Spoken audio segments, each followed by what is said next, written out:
Welcome to day 70.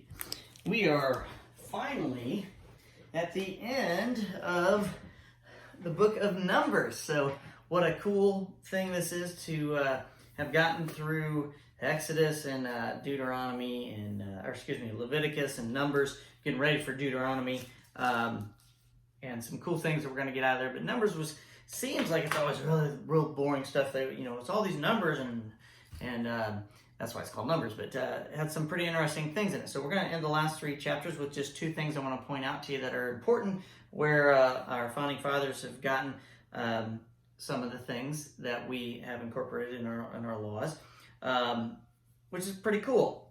So let's get at it. Day 70.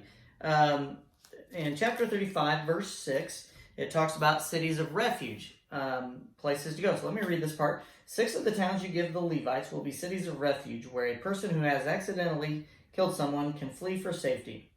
Okay, so in addition to 42 other towns, so 48 towns in all for the Levites. So accidentally killed someone. So you got to have a place to go for safety purposes.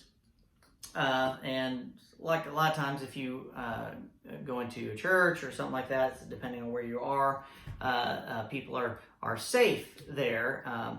And for some reasons can stay there or can't stay there, depending on what the legal systems are. But it's kind of where we get our law system of, you have to have evidence before you kill somebody. And the other thing is about murderers.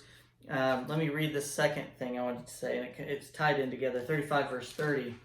All murderers must be put to death, but only if evidence is presented by more than one witness.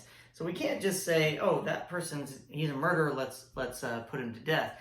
Can't do that. So a lot of our laws we get through the Bible, and these things come from that. So murdering someone is something that God says, you got to be put to death. But if there's only one witness, sorry, that's not going to happen. You can't do that. You can have more than one witness, and that's really what all of these last three chapters are about. Also, the what lands are divided into which Israel tribes, and then also women who don't have men in the family that get to have some land. So that's another part of it, and who gets what. And that's kind of important for just understanding where the tribes of Israelites are, if you're into the geography part of it. So that's day 70, and we're looking for tomorrow when we start Deuteronomy. So see you tomorrow.